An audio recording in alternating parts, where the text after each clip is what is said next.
Alors le thème de ce soir, c'est le couple, un cocon uni qui doit absolument se protéger. Et la dernière fois, nous avons dit que le couple, c'était deux personnes donc que Dieu a unies. Que Dieu a uni, et ce que Dieu a uni, personne ne peut séparer. Ce que Dieu a uni, personne ne peut détruire. Ce que Dieu a uni, c'est Dieu qui protège, d'accord? Et la même Bible dit qu'en vain nous bâtissons, si nous bâtissons en dehors de Dieu. Donc sans Dieu, nous bâtissons en vain.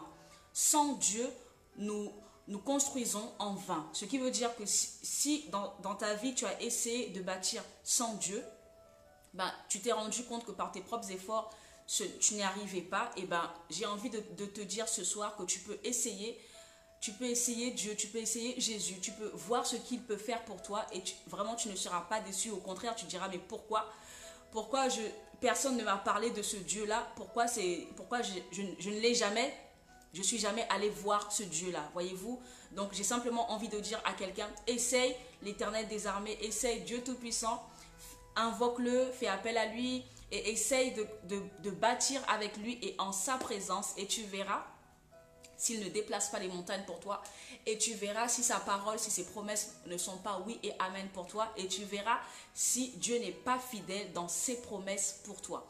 Donc nous avons dit la dernière fois que le couple c'est comme une coque d'arachide. Tant que tu ne casses pas, tu ne peux pas savoir ce qui se passe à l'intérieur. Donc c'est l'homme et la femme, c'est le couple à tous les deux. C'est à vous de protéger ce qui se passe à l'intérieur de votre couple. Et au cas où vous avez besoin de personnes extérieures à qui vous avez envie de parler parce que vous traversez une situation délicate, je disais, choisissez de bonnes personnes, choisissez des personnes qui vous aiment tous les deux, des personnes qui vous apprécient tous les deux, des personnes qui ne sont ni contre l'un ni contre l'autre, c'est-à-dire que des personnes qui sont pour le couple et non pour la femme ou pour le mari, d'accord? Choisissez des personnes qui sont comment dirais-je, impartiales, qui ne prennent pas parti ni pour l'homme ni pour la femme, mais même si c'est votre mère, c'est votre père, c'est votre frère, c'est quelqu'un de votre famille, et ben assurez-vous que la personne, comment dirais-je, prendra toujours, vous dira toujours, vous donnera toujours un conseil qui est bon pour le couple, et non quelque chose qui est bon pour vous, mais contre votre mari, et non quelque chose qui est bon pour vous et contre votre femme, d'accord? Mais ces personnes, c'est à vous en tant que couple de les choisir. Lorsque tout va bien, c'est à ce moment-là, lorsque tout va bien dans le couple, c'est à ce moment-là que vous devez décider, d'accord, de quelles sont les personnes que vous pouvez aller voir, à qui vous pouvez aller voir, en qui vous avez confiance, en qui vous pouvez aller vous confier en cas de, d'accord.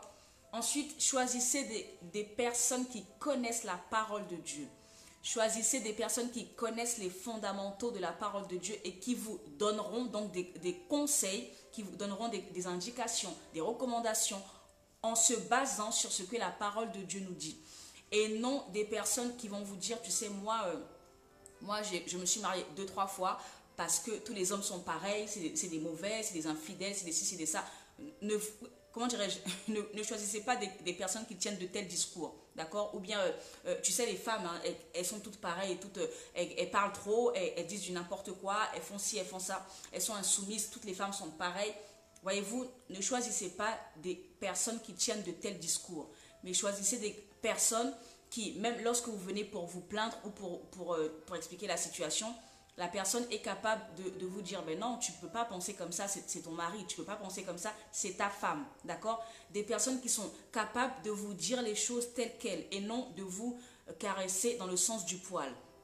Choisissez des personnes qui sont capables de vous dire la vérité en face. Si tu as eu tort, ma soeur, il faudrait que la personne soit assez juste pour te dire, là tu as eu tort, tu as mal parlé, tu as mal agi. Ce qui serait bien, c'est que tu ailles t'excuser auprès de ton mari ou que tu ailles t'excuser auprès de ta femme. Voyez-vous, choisissez des personnes qui veulent le bien du couple.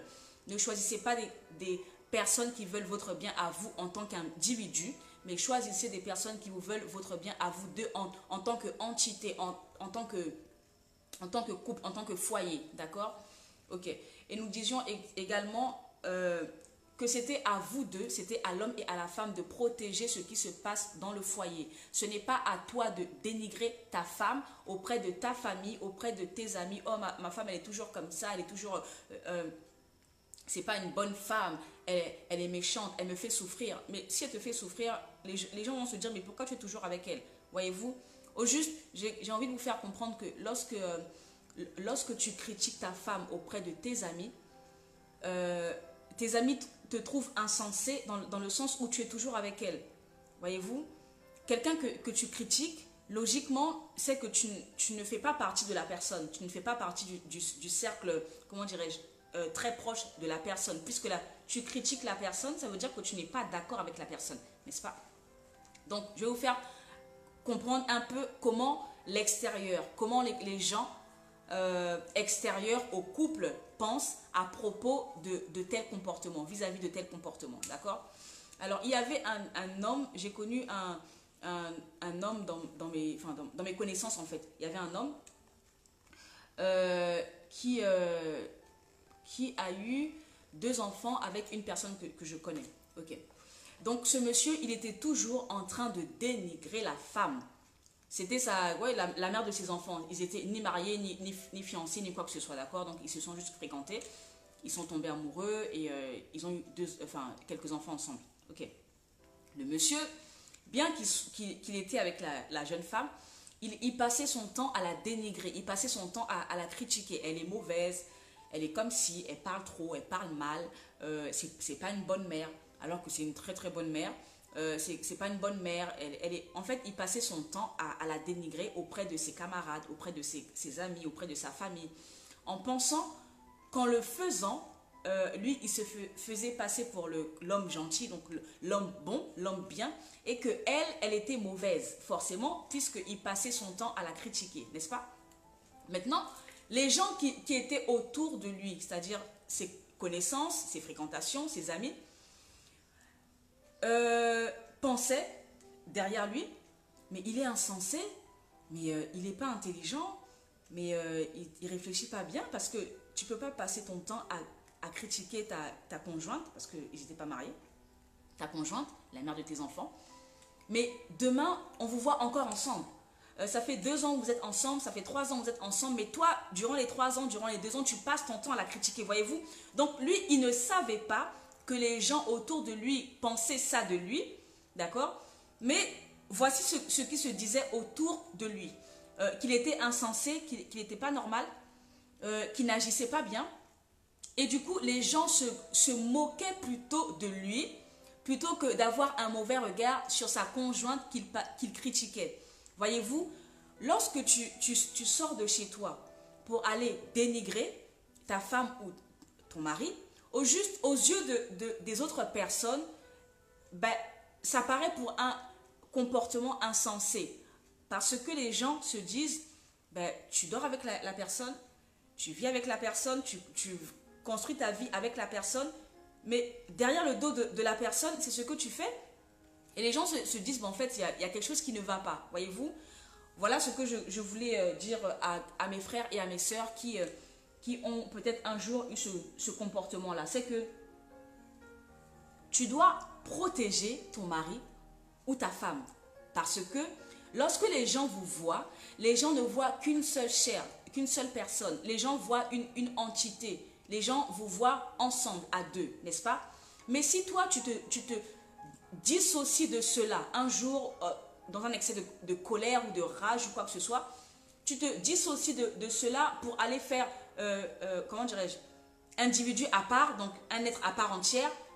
Aux yeux des gens, ton comportement n'est pas normal, ton comportement n'est pas acceptable, ton comportement n'est pas compréhensible.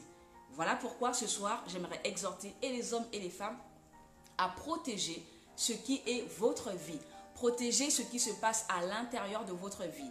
Savez-vous que jusqu'à ce que tu ne casses une coque, tu ne sais pas ce qui se passe à l'intérieur. Un foyer, c'est un cocon. Un couple, c'est un cocon. Il faut que l'un des deux sorte de ce cocon, de ce cocon pour aller parler, pour que l'on sache ce qui se passe à l'intérieur du cocon. tant qu'un des deux ne se dissocie pas pour aller parler, on ne sait pas ce qui se passe à l'intérieur du foyer. Est-ce que quelqu'un me comprend ce soir? Est-ce que vous qui me suivez, vous me comprenez? Un foyer, c'est comme un œuf. Il faut le casser pour voir ce qu'il y a à l'intérieur. Tant que toi qui te trouves à l'intérieur de ton foyer, tu ne sors pas, tu ne te dissocies pas de ton mari ou de ta femme pour aller critiquer ou voilà, autre chose. Les gens ne sauront pas, d'accord? C'est lorsque toi tu quittes ton foyer pour aller faire entrer quelqu'un d'autre, d'accord? Bien intentionné ou mal intentionné, peu importe. C'est à ce moment-là que les gens savent exactement ce qui se passe dans le foyer parce que toi, tu as introduit une tierce personne au sein de quelque chose qui ne concerne que deux personnes. Vous comprenez? Voilà pourquoi je reviens sur ce que je disais. Choisissez des personnes qui sont basées sur la parole de Dieu, des personnes qui ne vous jugent pas, d'accord? Parce que très souvent, dans la communauté chrétienne, même dans ce bas monde, lorsque vous allez parler à quelqu'un, très souvent ce qui se passe, c'est que la personne, vous pensez vous confier à quelqu'un, mais la personne vous juge par rapport à ce que vous êtes en train de lui énoncer, n'est-ce pas? Elle pose un jugement sur vous, n'est-ce pas? Elle pose une impression sur vous, elle vous prête des intentions alors que vous êtes venu, pas pour être jugé, mais pour chercher un secours, une aide, voyez-vous? Donc, dans votre environnement, dans votre entourage, au sein de l'église, dans votre famille, ou je ne sais pas, vous-même vous savez les personnes à qui vous pouvez parler, d'accord? Je ne peux pas dire à tout le monde là sur Facebook, allez vous confier aux gens de l'église. Je ne peux pas engager ma parole pour vous le dire.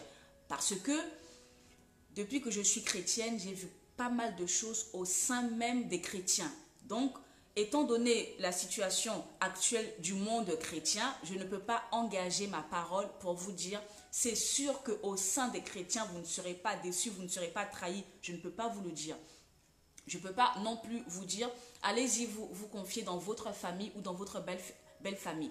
Parce que j'ai vu du tout. J'ai vu des familles qui étaient pour leur fille ou bien leur fils et du coup qui étaient pour le couple de leur fille ou de leur fils.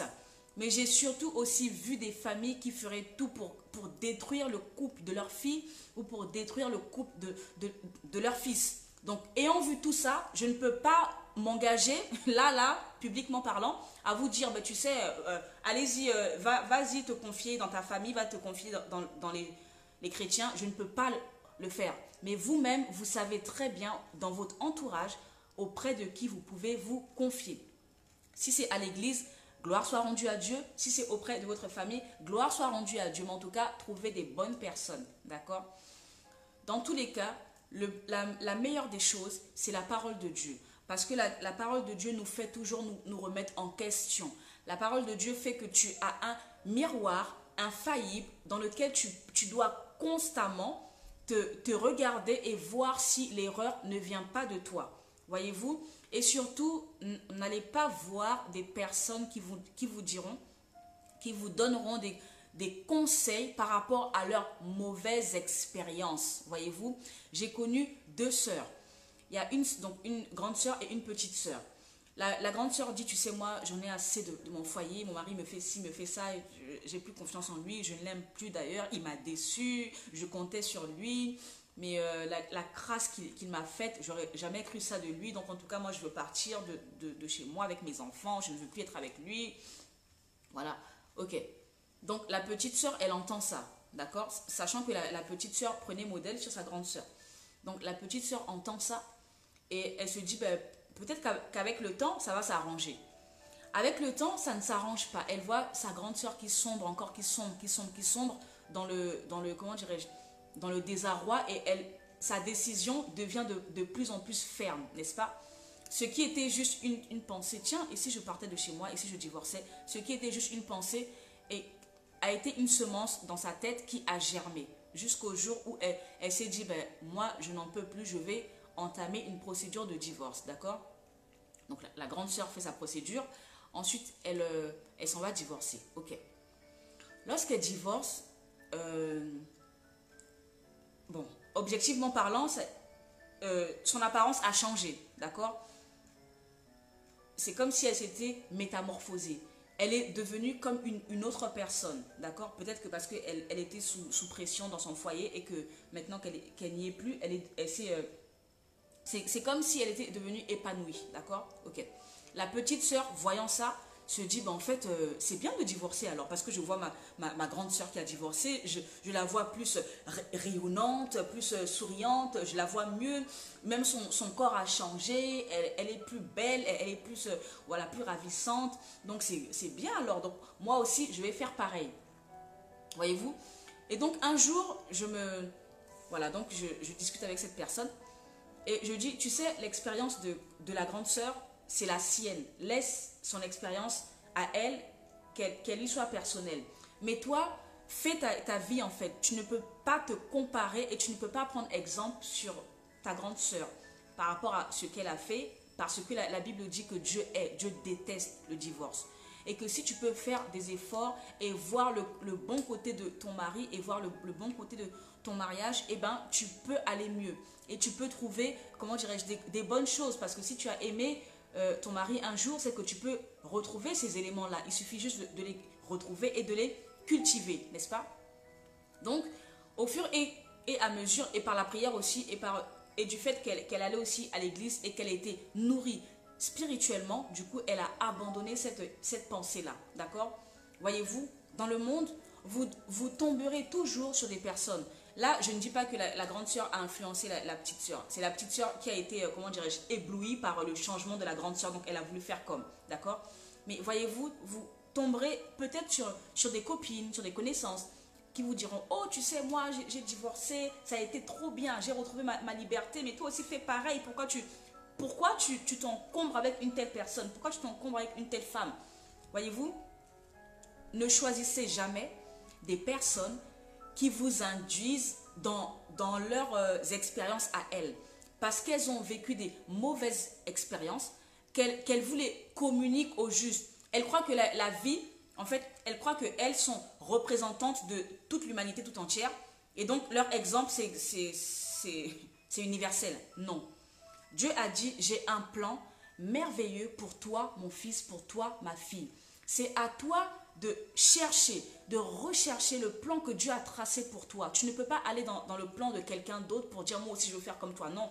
Dieu a un boulevard de bénédiction, un boulevard de joie, un boulevard de grâce, un boulevard de promesses, un boulevard de promesses qui ont déjà été, comment dirais-je, faites. D'accord? C'est à toi de rentrer dans les promesses de Dieu afin de les acquérir physiquement. Voyez-vous?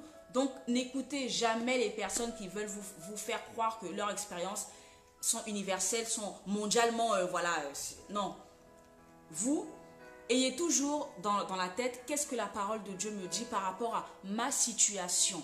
Peut-être que ma mère a vécu cette situation, peut-être que mon père a vécu ça, peut-être ma soeur, ma copine, tout ça. Mais eux, c'est leur histoire à eux. Moi, je veux que Dieu écrive mon histoire. Je ne veux pas que quelqu'un d'autre vienne prendre son stylo ou son crayon pour venir salir ma page. Je veux que Dieu écrive mon histoire et que mon histoire soit gravée et que Dieu prenne plaisir avec mon histoire. Voyez-vous, il vaut mieux que tu implores le Seigneur, que tu implores la grâce de Dieu, que Dieu ait pitié de toi, que Dieu ait miséricorde de toi, comme la veuve qui est allée importuner le juge, comme la veuve qui a dit que moi, tant que je n'ai pas, comment dirais-je, justice ne m'est pas faite, tant que je n'ai pas faveur à mes yeux, je ne lâche pas ce juge. Il vaut mieux que tu aies la persévérance, il vaut mieux que tu travailles sur ta persévérance, il vaut mieux que tu cherches, Seigneur, j'ai besoin de toi, tant que tu n'agis pas, moi je ne te lâche pas. Il vaut mieux que Dieu ait compassion de toi, il vaut mieux que Dieu, comment dirais-je,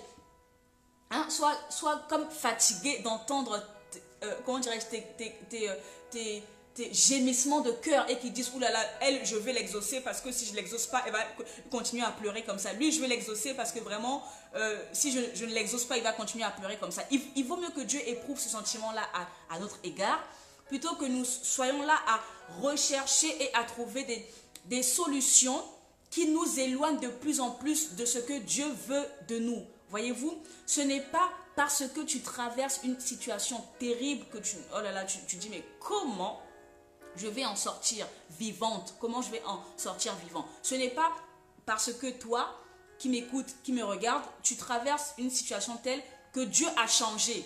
Je te rassure, Dieu n'a pas changé. Ce n'est pas parce que toi, aujourd'hui, tu te retrouves dans un trou sans fond que la royauté de Dieu est mise en... Comment dirais-je, est mise en danger. Donc, que Dieu n'est plus Dieu. Dieu reste Dieu. Je te rassure, Dieu n'a pas changé. Ça n'a rien changé au fait que Dieu soit la majesté, la suprématie, que Dieu soit le roi des rois, le Seigneur des seigneurs. Voyez-vous, ce n'est pas parce que tu traverses une quelconque situation que cela a changé quelque chose dans la parole de Dieu. Ça n'a rien changé. Regarde autour de toi. D'ailleurs, sors de chez toi. Observe. Le soleil se lèvera toujours le matin, le soir, la lune apparaîtra toujours. C'est pour te dire que ta situation à toi, elle est passagère et que ce que Dieu a créé, ça reste immuable et que Dieu lui-même, il ne varie pas, il ne change pas. Mais toi, ta situation, elle va passer à un moment donné. Est-ce qu'il y a une femme et un homme qui me comprennent ce soir? Ce n'est pas parce que c'est toi qui m'écoute, qui me regarde ce soir, qui traverse une épreuve, un examen, mais terrible. Tu dis, mais comment je vais y arriver? Ce n'est pas parce que c'est toi que subitement, la terre a changé. Subitement, demain, le soleil n'apparaîtra pas. Subitement, il n'y aura plus de lune. En fait, rien n'a changé sur la surface de la terre. Sauf que toi, tu dois comprendre que tu as un examen à passer et que tu dois absolument réussir cette épreuve-là. Est-ce que quelqu'un me comprend ce soir? Donc, revenons à notre sujet. C'est à toi de protéger ton foyer. Ne laisse personne venir mettre sa bouche, d'accord, sa mauvaise langue, je veux dire ça comme ça, sa mauvaise langue dans ta construction. Sinon, la Bible dit que la foi vient de ce que l'on entend. Logiquement, ce que l'on entend devrait venir de la parole de Dieu. Malheureusement, tout ce que l'on entend ne vient pas forcément de la parole de Dieu, mais la foi vient de ce que tu entends. Où laisses-tu traîner tes oreilles? C'est ce qui influencera la femme ou l'homme que tu seras. Si tu traînes avec des potes qui te disent tout le temps, viens, on va aller, comment dirais-je, en boîte de nuit, viens, on va aller boire un coup, c'est pas grave, viens, on va aller prendre, voilà.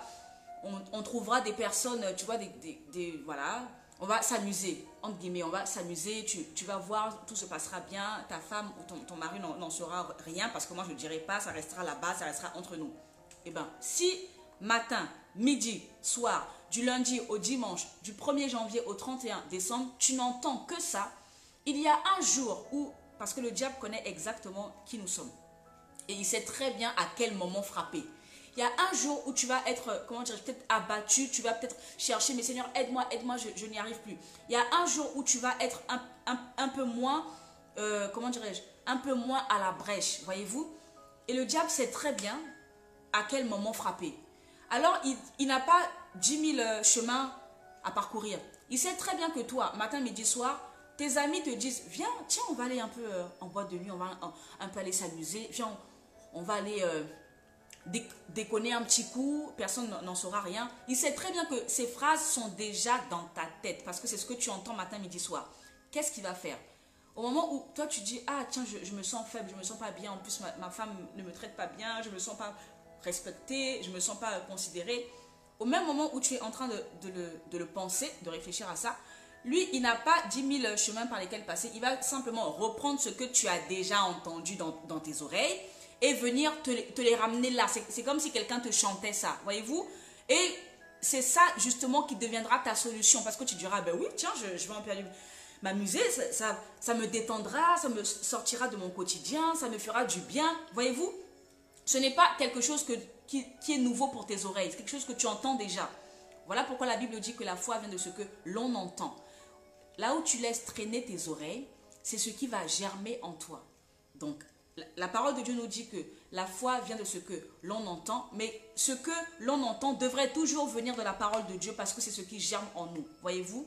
Donc, ne laisse pas traîner tes oreilles avec des soi-disant potes ou amis qui te mènent dans des chemins tortueux, voyez? Ne laisse pas traîner tes oreilles avec des copines qui ne sont pas mariées, Donc, elles n'ont pas comment dirais-je, elles n'ont pas la conscience ni la responsabilité de la femme mariée, n'est-ce pas? Donc, elles seront peut-être, je ne dis pas toutes, d'accord, mais je parle de ce que j'ai vu. Donc, toi qui m'écoutes, tu sais si tu vis ça ou pas, ou si tu as déjà vécu ça ou pas. Ok. Ne laisse pas traîner tes oreilles auprès des femmes ou des filles qui ne sont pas mariées et qui n'aiment pas le mariage, parce qu'elles vont te détourner et t'emmener dans des choses qui sont contre le mariage, voyez-vous, parce que leurs principes sont à l'encontre de tes principes, parce que leurs valeurs sont à l'encontre de tes valeurs, parce que leurs habitudes, leur comportement, leur conception de la vie et du mariage sont à l'opposé de toi, ta conception, de toi, ta vie, de toi, ton quotidien, voyez-vous. Donc, il y a un dicton humain qui dit montre-moi tes amis et je te dirai qui tu es, voyez-vous, parce que les mauvaises compagnies corrompent les bonnes mœurs. Donc ce soir, je fais appel à toutes les personnes qui sont mariées, hommes, femmes, à toutes les personnes qui aspirent au mariage. Le mariage, c'est ta vie, c'est ce que tu as de plus important, mis à part le salut de ton âme, d'accord? Parce que de ton mariage découlent tes enfants, de la stabilité de ton mariage et de la bonne santé de ton mariage découle la réussite de toutes tes entreprises. De la bonne santé de ton mariage découle ta propre réussite à toi en tant qu'être humain. Découle la bonne santé, le bien-être de toi-même en tant qu'être humain. Donc, si tout ça est bien, sur une bonne base, tout le reste qui sera bâti autour ne sera que bon et bien.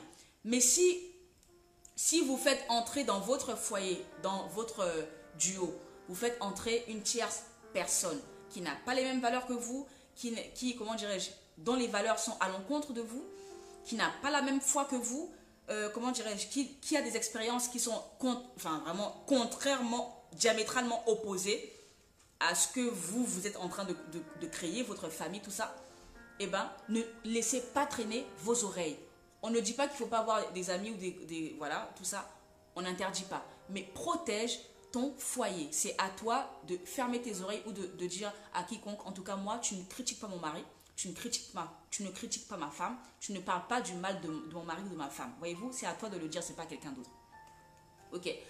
Je m'en vais également vous parler de lorsque vous recevez des personnes chez vous. Vous recevez des invités chez vous. Vous recevez la famille, la belle famille chez vous, n'est-ce pas? Vous recevez des personnes qui viennent vous rendre visite. Ok. Ce n'est pas à ce moment-là ou ce jour-là que vous devez vous disputer. Ce n'est pas à cet instant-là que vous devez, comment dirais-je, montrer ce qui se passe de mauvais dans votre foyer. Non. Devant les gens, vous devez toujours montrer une bonne image de votre foyer parce que les gens vous respectent en tant que foyer, en tant que couple. Les gens vous respectent en tant que femme d'eux ou en tant que mari d'eux. D'accord? Donc, j'ai quelquefois assisté, mon Dieu, c'est très très compliqué à supporter. Et personnellement, j'ai horreur de ça. Vous savez, quand vous arrivez chez les gens, ça m'est déjà arrivé plusieurs fois, donc je vous le raconte. Quand vous arrivez chez les gens et que, par exemple, ils ont un problème entre eux, ou même là, vous êtes assis en train de discuter de choses diverses et variées, et le monsieur et la dame ne sont pas d'accord sur un point. Eh bien, ils se disputent là devant toi, devant les invités. Je peux vous dire que moi, personnellement, ça me donne envie de... Vous voyez, quand fondre là, quand tu fonds comme neige au soleil pour disparaître, ça me donne envie de ne plus être là parce que je ne veux pas assister à ça. Voyez-vous, c'est tellement dérangeant à un point. Je vous en supplie, ne le faites jamais. Voyez-vous, quel que soit le degré d'énervement, les gens sont de passage chez vous. Les gens ne vivent pas chez vous. Les gens sont venus vous rendre visite. S'il vous plaît, montrez-leur une bonne image de vous. Montrez-vous sous votre meilleur jour.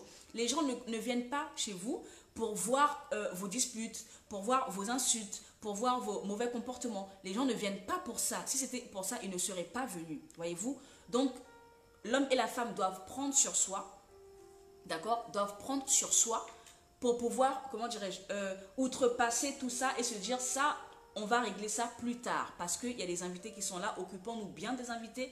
Et ensuite, plus tard, lorsqu'on va se retrouver ensemble, on pourra gérer nos histoires. Le linge sale se lave en famille. Voyez-vous? Donc, pour toutes les personnes qui osent parler comme ça au vu, au su de tout le monde, considérez que les gens, ça les gêne énormément. D'accord? Parce que les gens ne veulent pas être témoins de ce qui se passe dans votre couple.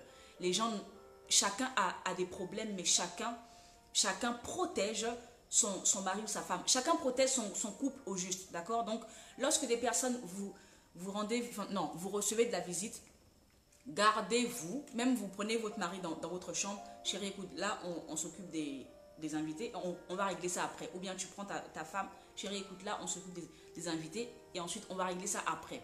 Voyez-vous, ça s'appelle de la sagesse. Parce que la Bible dit chaque chose en son temps. D'accord? Considérez-vous que vous êtes, comment dirais-je, oui, vous êtes des hôtes qui recevez des personnes que vous devez bien traiter.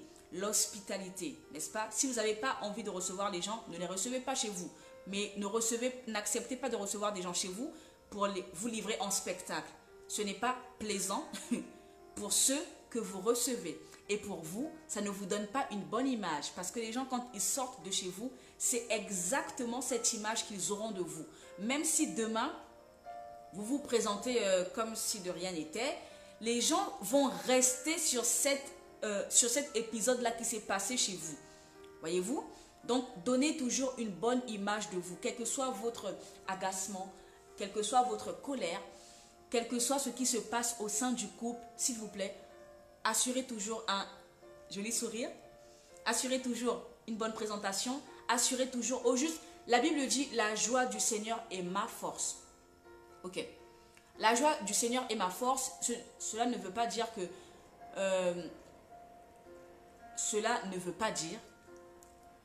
que je souris que lorsque tout va bien. Sinon, c'est trop simple, c'est trop facile. Sinon, tout le monde le ferait, n'est-ce pas? La joie du Seigneur est ma force. Ça veut dire que quand je n'ai plus de force, quand je n'y arrive plus, quand je ne peux plus rien faire, quand je suis bloqué, quand je suis agacé, je suis énervé, c'est là que je souris et que le roi David a dit, mon esprit dit à mon âme, comment dirais-je, réjouis-toi mon âme. Au juste, c'est son esprit qui dit à son âme, réjouis-toi mon âme. Même si l'âme est abattue, l'âme est agacée, l'âme est fatiguée, mais ton esprit doit dire à ton âme, mon âme, réjouis-toi, souris, sois dans la joie parce que le Seigneur a promis qu'il est ta force et qu'il va agir et qu'il va se lever pour toi, n'est-ce pas? Donc, la joie du Seigneur est ma force, ce n'est pas quand tout va bien que là, c'est trop simple, c'est trop facile. C'est lorsque tout va mal, où toi tu démontres à ton adversaire que au juste, tu as essayé de m'abattre, mais au juste, tu t'es trompé de personne, tu t'es trompé d'adversaire. Parce que moi, tu ne m'abattras pas. Parce que quand bien même je suis à terre, même si je suis terrassé, même si tu as gagné, comment dirais-je, on dit, on a gagné la bataille, mais on n'a pas gagné la guerre, n'est-ce pas? Même s'il semble que tu as peut-être gagné une petite bataille, je suis à terre, mais je souris quand même. Je suis à terre, mais je loue mon Dieu parce que je sais que lui-même, il va se débrouiller pour se lever en ma faveur. Quelqu'un me comprend ce soir? Donc, protégez votre foyer. Peu importe ce qui se passe, ne laissez rien paraître à l'extérieur. C'est vous, c'est l'image que vous donnez. D'accord? Donnez toujours une bonne image, peu importe ce qui se passe à l'intérieur de la coque. Donc, le foyer, le couple, c'est un cocon que vous, hommes et femmes, mari et femme, vous devez de protéger, n'est-ce pas? Je disais dernièrement, pas tout le monde est pour votre mariage. Pas tout le monde est content que vous soyez mariés.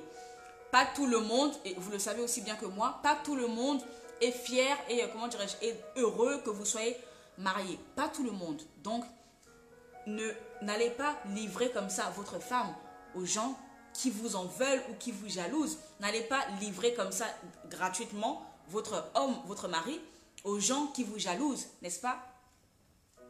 Ok. Je disais, très souvent, vous allez remarquer, ou vous avez déjà remarqué, ou je ne sais pas, une personne vient vous dire, ah, comment ça se passe, tout va bien dans votre foyer, dans votre couple.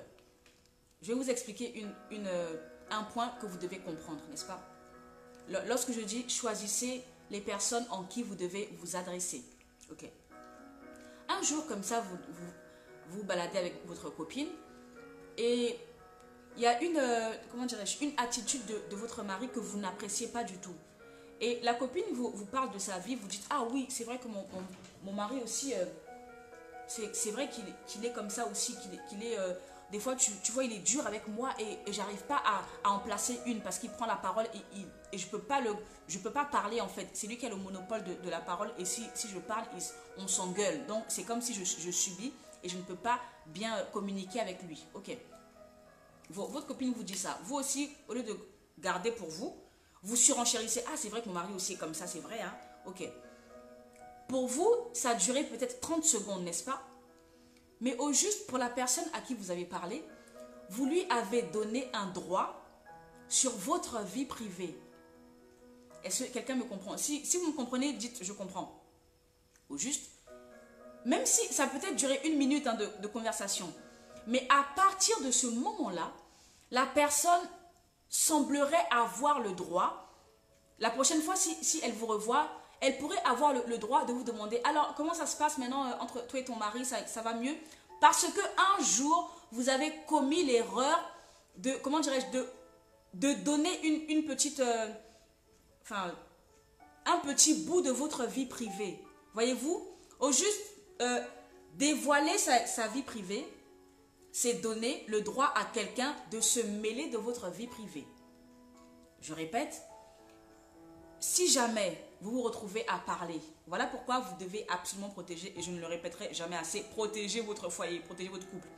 Si un jour vous vous retrouvez avec un collègue de travail ou quiconque, et la personne vous parle de sa vie par exemple, ma femme elle est comme si, elle est comme ça, ma femme hier elle m'a pris la tête, elle m'a fatiguée, oulala, j'ai eu l'impression que ma tête allait exploser. Et toi aussi, au lieu de garder, toi de protéger ta femme, toi aussi, ah moi aussi ma femme, oulala, elle aussi, wow, hier, c'était catastrophique. Et ma femme en plus, elle est toujours comme ça, quand elle commence, elle ne finit jamais, oulala. Du coup hier, j'ai dû me coucher assez tôt pour ne pas l'avoir, pour ne pas avoir à la supporter, parce que sinon, je l'aurais supporté toute la soirée. Ok. Pour vous, peut-être que ça a duré 30 secondes.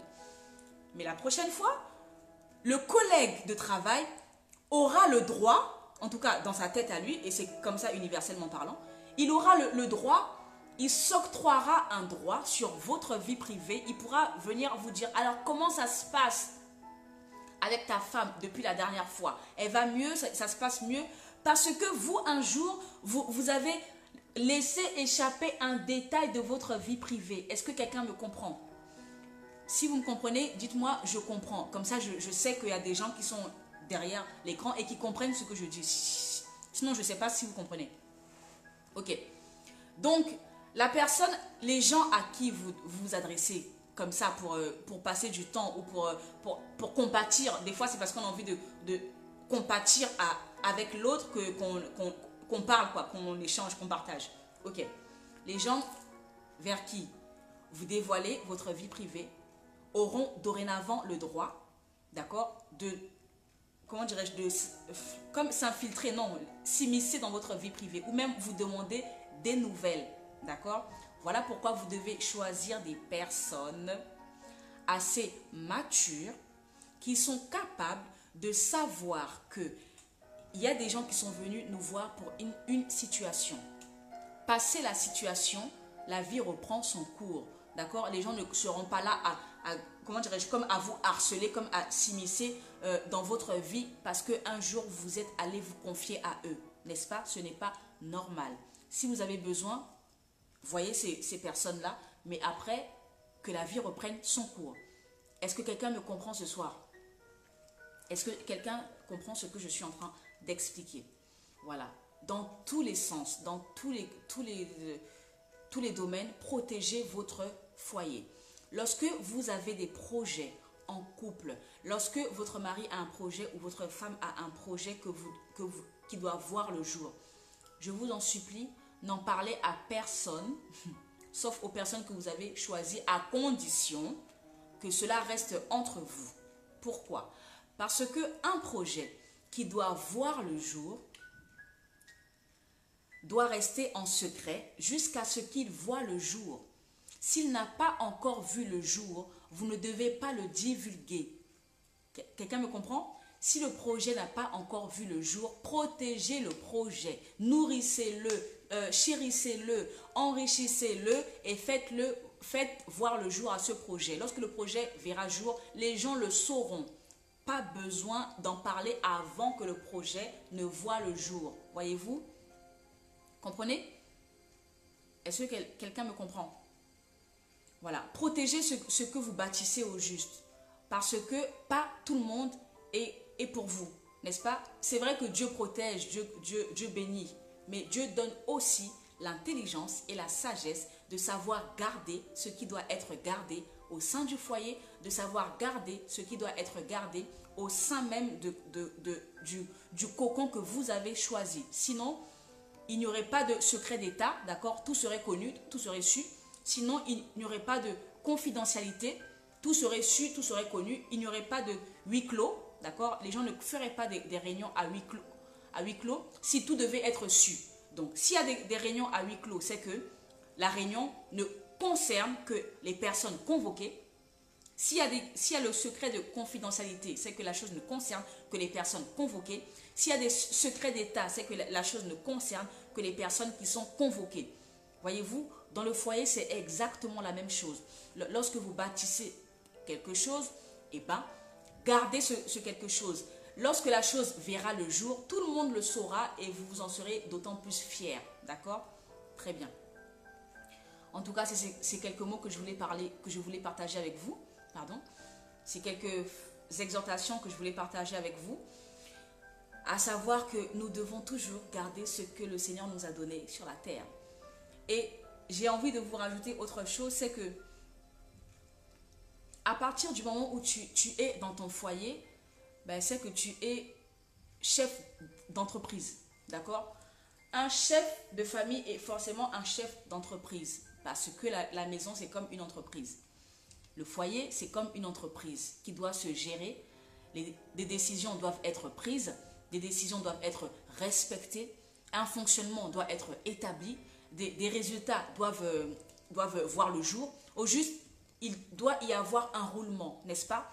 Donc, vous, en tant que chef de votre entreprise, si vous faites une réunion avec vos collaborateurs les plus proches, vous ne voudrez pas que, comment dirais-je, que ce qui s'est dit dans la réunion soit divulgué au vu et au su de tous. Non. Au contraire, vous voudriez que les décisions qui ont été prises au cours de cette réunion fermée restent entre vous, n'est-ce pas? C'est ainsi que vous devez garder les secrets d'État au sein de votre entreprise qui est votre foyer. Voilà pourquoi, quels que soient les problèmes qu'il y a au sein de votre couple, messieurs, mesdames, n'allez jamais ressortir ce qui a été dit entre vous, entre ton mari et toi. Quel que soit ton degré d'énervement, ne va pas ressortir ce que ton mari t'a confié. Messieurs, n'allez pas ressortir ce que votre femme vous a confié. Et couple, n'allez pas ressortir ce que vous avez décidé à deux et qui doit rester à deux. N'est-ce pas? Le monde entier ne forme pas le couple avec vous. Le couple, c'est vous deux. Le foyer, c'est vous deux. N'est-ce pas? Le monde entier, donc le reste du monde est là pour vous épauler, pour vous conduire, pour vous aider. Mais le monde entier ne forme pas le couple avec vous. N'est-ce pas? Et je répète que vous êtes les meilleures personnes à protéger votre foyer mieux que quiconque. Personne ne va quitter son foyer pour venir protéger le tien. Chacun garde son foyer et chacun protège. Chacun fait des efforts, chacun arrose, chacun prend soin, n'est-ce pas? Donc, en tant que chef de famille, chef d'entreprise, ben, tu prends soin des tiens. Et la femme, pareil, vice-versa, tu gardes, tu protèges, tu couvres. La Bible dit que l'amour couvre tous les défauts. L'amour couvre toutes les fautes. L'amour protège. L'amour, oui, couvre, comme la poule couvre les poussins. Ben, l'amour, elle couvre tout, parce que tout se passe en dessous, n'est-ce pas? Les discussions, comment dirais-je, les confidences se passent en dessous. Mais à l'extérieur, tu couvres, tu protèges, voilà. Voyez-vous, comme Dieu nous couvre, nous protège chaque jour que nous passons sur cette terre. Dieu nous couvre. Je vous assure que Dieu nous couvre. Je vous assure que Dieu nous protège. Je vous assure que Dieu efface notre transgression. Je vous assure que Dieu efface nos fautes, qu'il efface nos injustices, qu'il efface nos iniquités, qu'il efface tout ce qui est sombre, noir, impur en nous.